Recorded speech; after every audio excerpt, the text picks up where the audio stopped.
अस्सलाम वालेकुम व्यूअर्स, मैं हूं Mohammad Saleem, Pakistan property leaders Bahria town Karachi से। आज मैं आपको कंपैरिजन करके बताऊंगा कि बैरियर टाउन कराची के अंदर अगर आपने रेंटल प्लस कैपिटल गेन करना है तो आपको कैसे इन्वेस्टमेंट करनी चाहिए या किस सेक्टर में इन्वेस्टमेंट करनी चाहिए जिसपे आपको प्रॉफिट भी कंपैरेटिवली ज़्यादा है और जो है वो रेंटल इनकम भी साथ साथ ज़्यादा है।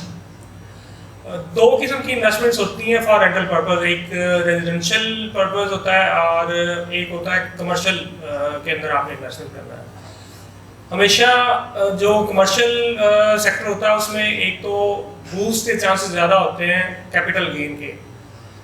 इसमें चांसेस कंपैरेटिवली रेजिडेंशियल के कमर्शियल में जो आपका कैपिटल गेन होता है वो ज़्यादा होता है, क्योंकि इसमें जो है वो एक बिजनेस का ट्रेंड होता है। लोग मतलब जो है वो अपने ऑफिस बनाते हैं या किसी ने शॉप या शोरूम बनाना है तो लाजमी तौर पे जब बिजनेस ज़्यादा रनिंग में होगा तो फिर जो ऑनर्स हैं वो डिमांड अगर ज़्यादा करेंगे रेंट की तो डेफिनेटली पे करना पड़ता है टेनेंट को ऑनर की मर्जी के मुताबिक। इसके अलावा अगर आप रेजिडेंशियल की बात करते हैं तो रेजिडेंशियल में लोगों के पास ऑप्शंस बहुत होती हैं। मतलब वहाँ पे जो है वो मुख्तलिफ जगह पे बंदा मूव कर सकता है, लेकिन अगर बिजनेस कहीं पे किसी का सेट है तो उसके लिए मूव करना अगर इम्पॉसिबल नहीं है तो डिफ़िकल्ट तो बहुत होता है। इसी हवाले से आज मैं आपको बैरियर टाउन के दो पॉपुलर सेक्टर्स बैरिया अपार्टमेंट्स और बैरिया टाउन के कमर्शियल मिडवे के हवाले से आपको आज कंपैरिजन करके बताऊँगा। मिडवे कमर्शियल के अंदर दो ब्लॉक हैं, मिडवे ए और मिडवे बी, और दोनों ही बड़े बिजी हैं। इसमें अभी आप देखेंगे तो जो सबसे ज़्यादा रनिंग कमर्शियल है वो मिडवे कमर्शियल है। उसकी रीज़न है कि अभी वहाँ पे इतनी ज़्यादा आबादी नहीं है, लेकिन वहाँ पे चहल पहल बिजनेस के मामला वहाँ पे ज़्यादा है। उसके बाद मेन थिंग और सबसे बड़ी रीज़न ये है कि वहाँ पे बैरियर टाउन का ट्रांसफ़र ऑफिस है। अब जब बैरियर टाउन का ट्रांसफ़र ऑफिस है तो वहाँ पे अंडरस्टूड सी बात है कि डीलर्स जो हैं वो वहाँ पे होते हैं और उनकी कोशिश ये होती है कि मतलब अपने जो वहाँ पे ऑफिस हैं वो स्टेबल वैसे उस जगह पे किए जाएँ, क्योंकि जब आपने ट्रांसफ़र के लिए जाना है, डॉक्यूमेंटेशन वर्क के लिए जाना है तो आपको आपका टाइम सेव हो। और फिर वहाँ पे क्योंकि क्लाइंट्स का फुटफॉल ज़्यादा होता है, बैरियर टाउन का हेड ऑफिस है तो हर बंदे ने वहाँ पे आना ही होता है। अगर किसी ने स्टेटमेंट भी लेनी है तो बैरियर हेड ऑफिस उसका चक्कर लगता है।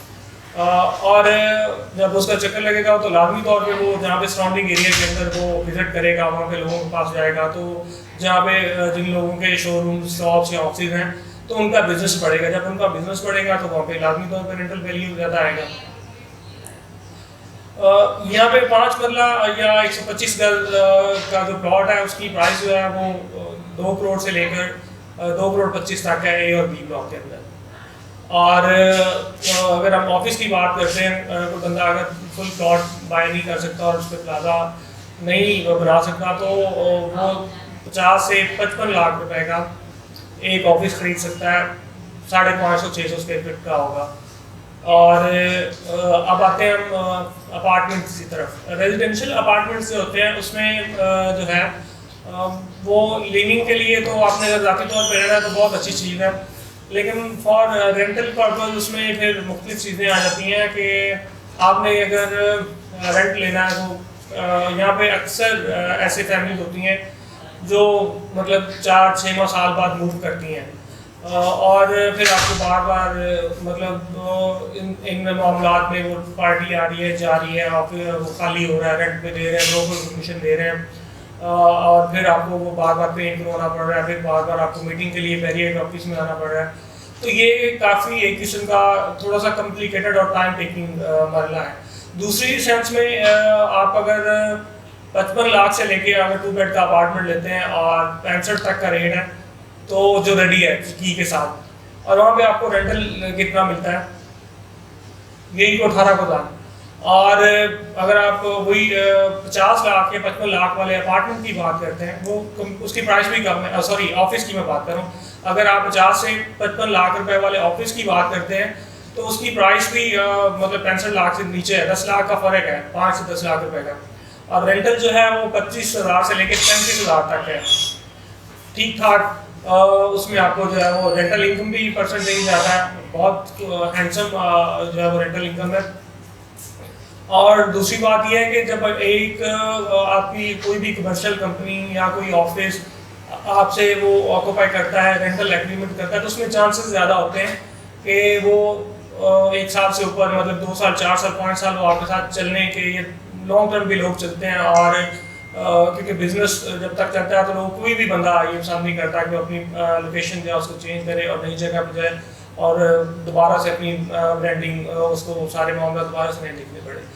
तो रेंटल के हवाले से मैं आपको मतलब 100% इनकरेज करूँगा कि आप जो है कमर्शियल ऑफिस के अंदर आएँ। और उसमें एक तो आपको मेंटेनेंस के चार्जेस ना होने के बराबर है।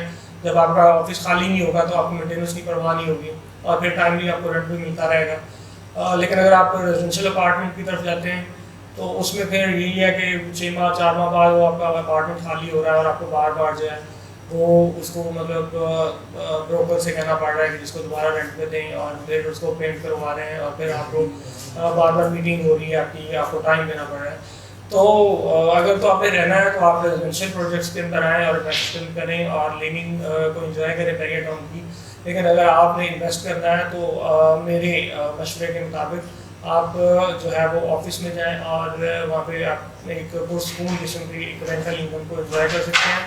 और साथ ही साथ कमर्शियल में क्योंकि कैपिटल गेन ज़्यादा आता है तो वहाँ पे आपको प्रॉफिट भी ज़्यादा मिलने के चांसेस होंगे। बाकी किसी किस्म की आपको फर्दर इन्फॉर्मेशन चाहिए हो बैरियर टाउन कराची के हवाले से, आपने कोई भी प्लॉट बेचना हो, असेसमेंट लेनी हो, आपका कोई फ्लैट हो, आपका कोई भी मतलब ब्लॉक फाइल है, आपकी कोई फंड का केस है, या आप मर्जिंग करवाना चाहते हैं तो आप हमारे नीचे दिए गए नंबर पर रब्ता कर सकते हैं। इसी के साथ अपने मेज़बान मोहम्मद सलीम चौधरी को इजाज़त दीजिएगा। अल्लाह हाफ़िज़।